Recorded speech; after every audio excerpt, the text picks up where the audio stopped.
Assalamualaikum warahmatullahi wabarakatuh. Perkenalkan, nama saya Selvia Safitri dengan NIM G2010940. Jadi di sini saya ingin memaparkan mengenai jurnal yang telah saya baca, yaitu jurnal yang berjudul The Psychology of Verbal Communication. Nah, jurnal ini ditulis oleh Robert M. Krauss dan dipublikasikan pada tahun 2022. Sebelum kita mengetahui lebih lanjut bagaimana komunikasi verbal dalam pandangan psikologi, kita ketahui dulu apa itu komunikasi verbal. Jadi, komunikasi verbal ialah komunikasi yang menggunakan bahasa atau simbol-simbol dalam proses komunikasinya. Nah, bahasa ini yaitu sebagai media komunikasi yang hadir untuk memfasilitasi kebutuhan dan keberlangsungan hidup manusia. Kemampuan komunikasi sangat dibutuhkan dan juga sangat penting untuk keberlangsungan hidup seorang manusia ataupun seorang spesies. Yang seperti yang sudah disampaikan oleh jurnal ini, bahwa ciri komunikasi manusia yaitu tercapainya ketepatan dan juga fleksibilitas. Nah, ciri-ciri ini yaitu didapatkan oleh seorang manusia karena hadirnya bahasa sebagai media komunikasi. Pada dasarnya, semua sistem komunikasi akan memiliki prinsip yang sama, yaitu prinsip signal transmit message from a source to a destination, yang artinya sinyal ini akan mengirimkan pesan dari sumber ke tujuan. Sistem komunikasi memiliki dua jenis sinyal. Yang pertama yaitu ada tanda, lalu ada simbol. Tanda yaitu sinyal yang berhubungan secara kausal, jadi hubungannya itu bersifat sebab akibat dengan pesan yang dia sampaikan. Contohnya, yaitu ketika kita mengatakan bahwa seseorang memerah, itu artinya ia sedang merasa malu, karena kita tahu bahwa malu yang menjadi penyebab mengapa wajah seseorang itu menjadi merah begitu. Atau misalnya suara seseorang gemetar atau suara seorang pembicara itu gemetar, yang artinya itu akan memberitahu kita maknanya bahwa pembicara itu sedang merasa kesusahan atau sedang merasa gugup. Yang kedua ada jenis sinyal yang kedua yaitu ada simbol. Simbol ini adalah sisi lain dari produk konvensional sosial. Dalam komunikasi verbal, kita akan sangat sering melibatkan tanda dan juga simbol. Bahasa adalah salah satu sistem simbol yang digunakan oleh manusia untuk berkomunikasi. Melalui bahasa, manusia berkomunikasi dengan tiga sifat, yaitu ada sifat semantik, generativitas, dan juga sifat perpindahan. Yang pertama, ada sifat semantisitas atau semanticity. Dalam komunikasi manusia, sinyal ini artinya mewakili sesuatu, atau artinya ini ia akan memiliki sebuah makna. Contohnya, ketika seekor anjing yang kepanasan akan terengah-engah untuk menghilangkan panas, dan kita itu atau pengamat itu akan melihat dan akan memahami bahwa terengah-engah ini menunjukkan bahwa anjing itu sedang merasa panas. Tetapi terengah-engah tidak dapat dikatakan sebagai kepanasan seperti halnya kata kepanasan begitu. Kemudian ada sifat yang kedua. Sifat yang kedua ini adalah sifat generativitas atau generativity. Generativitas juga biasa disebut dengan produktivitas, yang artinya semua bahasa dapat menghasilkan pesan bermakna yang jumlahnya itu tidak terbatas. Bahasa memungkinkan simbol-simbol untuk digabungkan dan juga menghasilkan sebuah makna yang baru gitu. Jadi bahasa ini dikumpulkan dan hadirlah simbol-simbol baru yang kemudian maknanya juga akan hadir sebagai sebuah makna yang baru. Lalu ada sifat yang ketiga. Sifat yang ketiga ini adalah sifat displacement. Artinya, bahasa memungkinkan untuk berkomunikasi tentang hal-hal yang sifatnya jauh dalam ruang dan waktu, yang artinya memang hanya ada dalam imajinasi. Begitu. Komunikasi manusia akan menjadi sangat efektif dan serbaguna apabila kemampuan bahasanya ini digunakan untuk menghasilkan suatu pesan baru yang maknanya itu tidak terbatas. Kemudian bagaimanapun semua komunikasi itu akan mentransferkan pesan dari sumber ke tujuan. Kemudian dalam jurnal ini juga disampaikan bahwa ada 4 paradigma dalam komunikasi.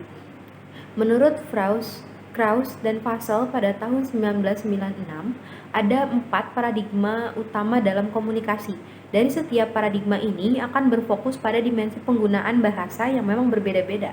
Keempat paradigma ini adalah yang pertama ada encoding dan decoding, kedua ada maksud komunikatif atau paradigma intensionalitas, lalu ada pengambilan perspektif atau paradigma perspektif taking, lalu yang keempat ada paradigma dialogisme. Mari kita bahas dulu untuk paradigma yang pertama, yaitu paradigma encoding dan decoding. Bahasa adalah sering digambarkan sebagai kode yang menggunakan kata-kata, frase, dan juga kalimat untuk menyampaikan sebuah makna. Pendekatan dari encoding-decoding ini untuk bahasa memahami komunikasi sebagai proses di mana pembicara mengkodekan ide-ide mereka dalam sebuah kata, frasa, dan juga kalimat. Dan kemudian pendengar akan memecahkan kode-kode yang disampaikan oleh pembicara. Kode-kode sinyal ini untuk memulihkan ide-ide yang mendasarinya. Pada proses ini kita perlu mempertimbangkan bagaimana peran intensi komunikatif pembicara dan juga bagaimana kaitannya dengan pemahamannya. Kemudian ada paradigma yang kedua. Paradigma yang kedua ini adalah paradigma maksud komunikatif atau paradigma intensionalis. Dalam paradigma ini, seseorang pendengar dapat menangkap makna yang disampaikan oleh penutur. Kemampuan penerima untuk mengidentifikasi makna yang dimaksudkan dari sebuah ucapan dari sebuah besar ucapan yang mereka temui itu benar-benar luar biasa. Kemampuan ini merupakan dasar dari komunikasi manusia. Seperti halnya yang disampaikan oleh Stephen Levinson yang dikatakan bahwa komunikasi adalah jenis niat yang kompleks yang dicapai dan dipuaskan hanya dengan dikenali. Contohnya, ketika komunikator menyampaikan, "Bisakah Anda menutup pintu itu?" dapat dipahami dalam dua artian.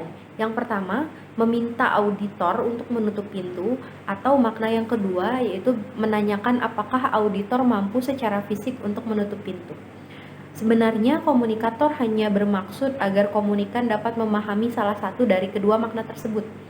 Nah, pendengar menunjukkan kelincahan mental yang cukup besar dalam meramal niat komunikatif berbicara. Mengidentifikasi maksud komunikatif orang lain tidak selalu merupakan hal yang sederhana atau secara langsung, karena sebagian besar orang tidak memiliki pandangan atau hal-hal yang sama gitu. Cara dia memandang dunia akan berbeda. Kesulitan ini yang biasanya akan dirumuskan sebagai masalah dari pengambilan perspektif.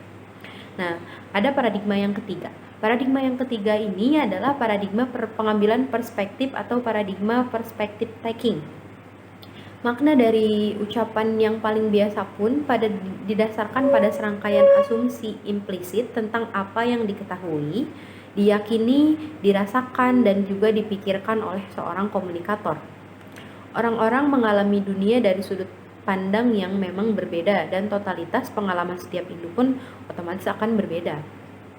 Pengalaman ini adalah untuk sudut pandang tertentu yang akan dia tempati gitu.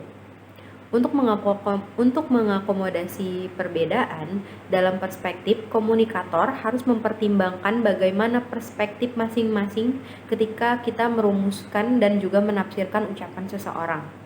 Proses yang paling mudah digambarkan adalah pengambilan perspektif spasial, yang artinya dua orang akan melihat tata objek yang sama dari sisi meja yang berlawanan, kemudian ia akan merasakan hubungan spasial objek dengan agak berbeda.